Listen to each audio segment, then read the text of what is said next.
Bismillahirrahmanirrahim. Kita akan lanjutkan pembelajaran hari ini. Kita sudah masuk ke tema 8, yaitu tentang Praja Muda Karana atau Pramuka. Nah, hari ini kita akan belajar tentang tepuk pramuka. Udin sudah menjadi anggota pramuka. Udin menjadi anggota siaga. Udin dan teman-teman senang menjadi anggota siaga. Tahukah kamu, pramuka memiliki tepuk tangan yang khas loh. Tepuk tangan tersebut disebut tepuk pramuka.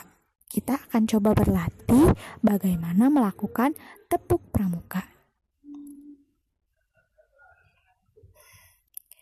Pertama, kalian tepuk 3 kali. Prok, prok, prok. Coba lakukan. Prok, prok, prok. Kemudian tepuk lagi 3 kali. Prok, prok, prok. Cobalah. Prok, prok, prok. Kemudian yang ketiga, kalian tepuk 7 kali. Prok, prok, prok, prok, prok, prok, prok. Cobalah. Prok, prok, prok, prok, prok, prok, prok. Nih, kita akan coba dari awal. Tepuk pramuka. Prok, prok, prok. Prok, prok, prok. Prok, prok, prok, prok, prok, prok, prok. Baiklah, kita akan coba sekali lagi. 1, 2, 3. Tepuk pramuka. Prok, prok, prok. Prok, prok, prok. Prok, prok, prok, prok, prok, prok, prok. Sekarang kita akan coba lebih lambat agar kalian bisa mengikuti. Prok, prok, prok. Prok, prok, prok. Prok, prok, prok. Prok, prok, prok, prok. Sekarang terakhir kita akan coba lebih cepat. 1, 2, 3. Prok, prok, prok. Prok, prok, prok. Prok, prok, prok. Prok, prok, prok, prok. Cobalah. Kita akan coba bersama-sama. 1, 2, 3. Tepuk pramuka. Prok, prok, prok. Prok, prok, prok. Prok, prok, prok. Prok, prok, prok, prok. Alhamdulillah, sekarang kita sudah belajar tepuk pramuka. Selanjutnya kita akan belajar tentang satu lagu pramuka yang berjudul Pantun Pramuka yang diciptakan oleh A.T. Mahmud. Ini lirik lagunya. Sekarang kita akan simak bersama-sama lagu Pantun Pramuka.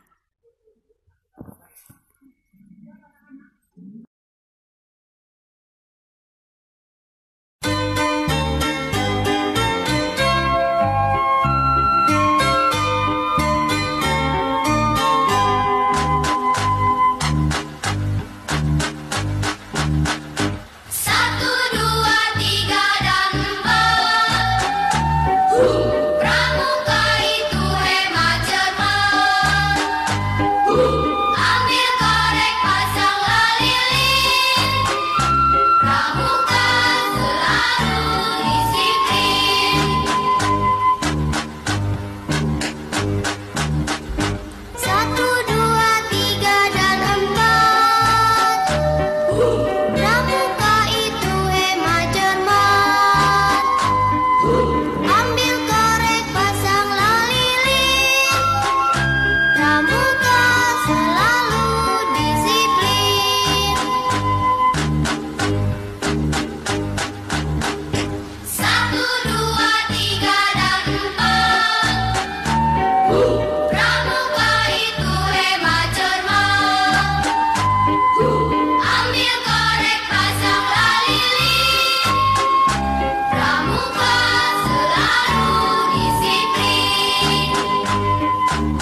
Apa itu sudut? Mari kita pelajari bersama-sama.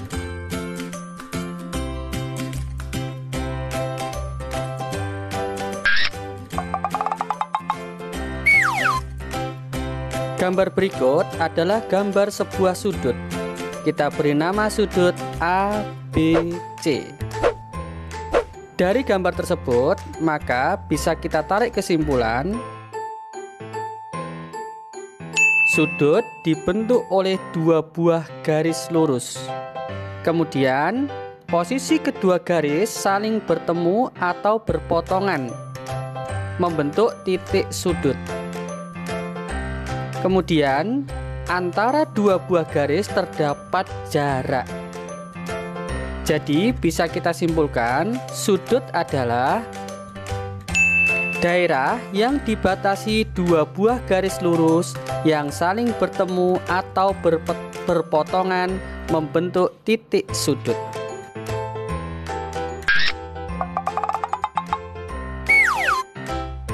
Selanjutnya, berdasarkan gambar-gambar berikut, tentukan manakah yang merupakan sudut.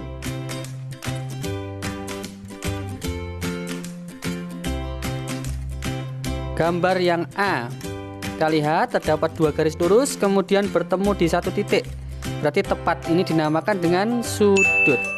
Gambar B, terdapat dua buah garis tetapi tidak berpotongan atau bertemu, maka ini bukan sudut. Yang C, terdapat dua garis berpotongan atau bertemu di titik, berarti dinamakan sudut. Yang D, terdapat dua garis juga dan juga berpotongan, maka disebut dengan sudut. Yang E, terdapat dua garis, satunya tidak lurus akan tetapi berpotongan, jadi ini tidak dinamakan dengan sudut. Kemudian yang F, kedua garisnya melengkung meskipun berpotongan, ini juga bukan dinamakan dengan sudut.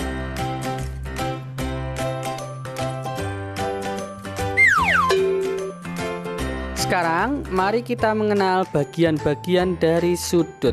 Yang pertama, sudut berikut disebut dengan sudut ABC.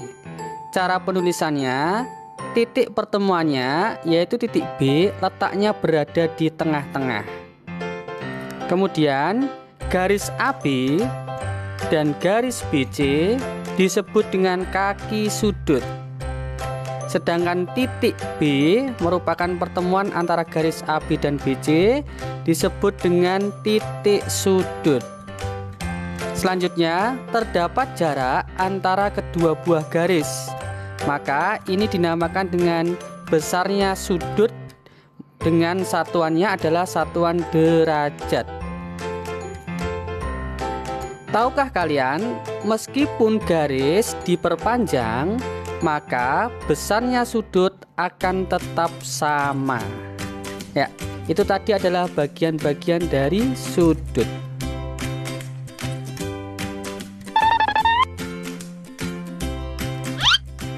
Terdapat sebuah alat yang biasa digunakan untuk mengukur sudut. Namanya adalah busur derajat. Pada busur derajat tersebut terdapat satuan dari sudut, yaitu satuannya adalah derajat.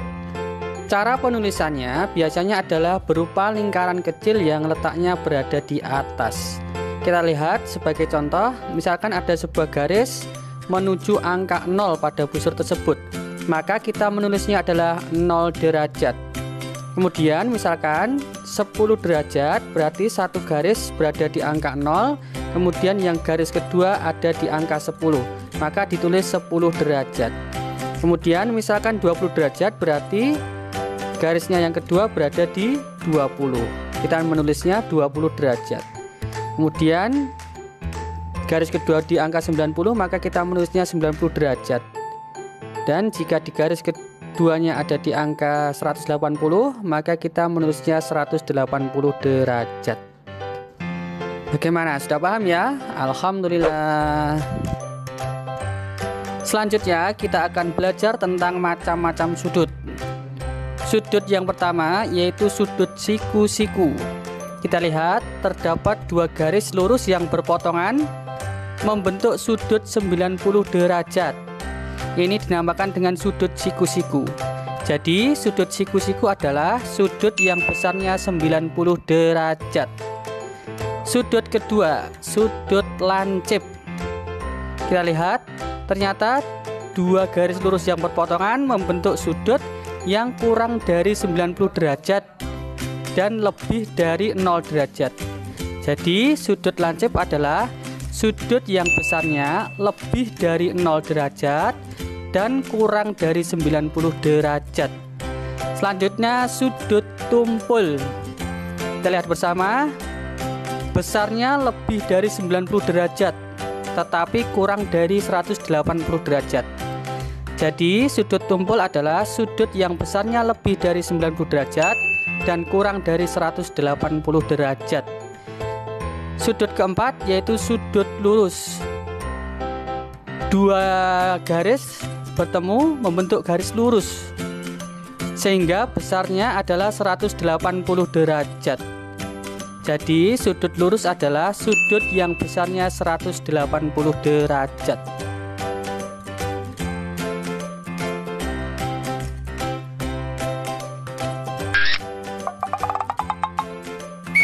Sebagai latihan, mari kita tentukan nama dari sudut-sudut berikut. Yang pertama, ya, ini lebih kecil dari 90 derajat, berarti dinamakan dengan sudut lancip. Kemudian yang kedua, ya ini tegak lurus ya, maka dinamakan dengan sudut siku-siku. Nomor 3, ya kita lihat bersama-sama, ternyata lebih besar dari 90 derajat, maka disebut dengan sudut tumpul. Nomor 4, jelas sekali ya, ini lebih kecil dari 90 derajat, disebut dengan sudut lancip. Nomor 5, ya garis lurus saja, berarti namakan dengan sudut lurus. Kemudian nomor 6, ya sudut tumpul. Bagaimana, sudah paham ya?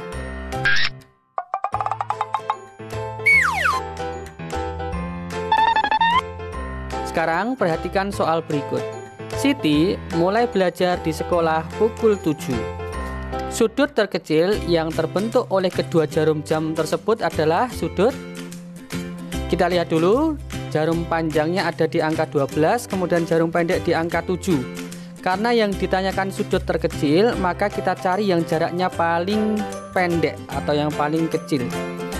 Kita lihat, ternyata sudut yang terbentuk adalah ya sudut tumpul karena lebih besar dari 90 derajat.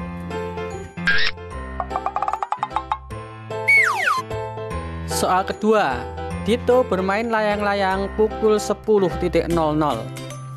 Sudut terkecil yang terbentuk dari kedua jarum jam tersebut adalah, ya kita lihat jarum panjangnya di angka 12, kemudian jarum pendek di angka 10. Karena sudut terkecil berarti kita cari jarak yang terpendek. Ya, jadi sudutnya adalah sudut lancip. Ya benar sekali, karena lebih kecil dari 90 derajat.